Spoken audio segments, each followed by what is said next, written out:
Erectile dysfunction could be described as a lonely disease. It's really hard for men to confide their most private issue with others, including their intimate partners. ED affects a patient more so psychologically rather than physically. My first thought was I'm way too young to be having this issue, and I had basically a mental breakdown. You can't do all the functions that you're supposed to have and supposed to do as a man.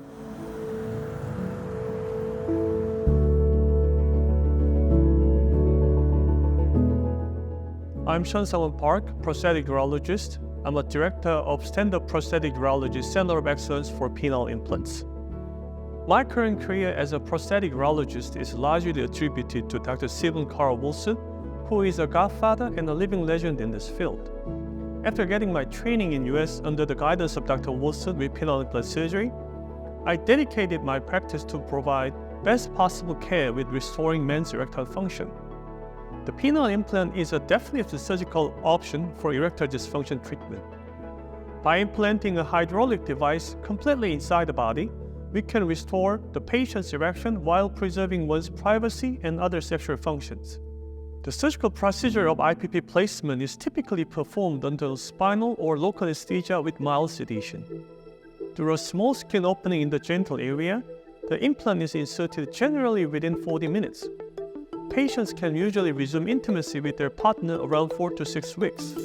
Reported satisfaction rates ranging from 75 to 98%. Reported infection rate was 0.2%, depending on the study. I had an implant put in after basically complete impotence when I was 21 years old, and a revision surgery when I was 23 years old. And my implant started to fail. I felt devastated, crushed, depressed. You feel like you're not a man anymore. Basically how I found Dr. Park in the first place was just a quick search, and there was quite a bit of published information about him and how many surgeries he's done, and I was impressed. He was one of the best, if not the best in the world, and I was confident in him doing the surgery. So I was very scared about pain, having the spinal anesthesia and being awake, but I was well taken care of. It's the third day or the fourth day after surgery, I think it was, I had no pain. That's not something that I experienced with my original prosthesis or the revision surgery.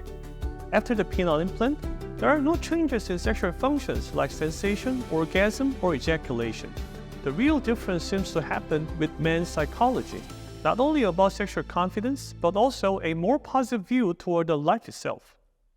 I've been working as an international patient liaison for about 5 years now with Dr. Park, and during my time with him, I have served and assisted patients regarding ED. Once the surgery is over and fast forward to about a year post-op, you can see the patients a lot more happy. They've regained their confidence and they're generally more grateful towards the people around them. It's definitely life-changing because even for those 2-3 weeks that my old prosthesis was failing, I went to a dark place. I got depressed. It's devastating. It's crushing. You can't function. It's all you think about at work. It's all you think about when you look at your partner, that I love this person, but I can't please them. I can't be intimate with them.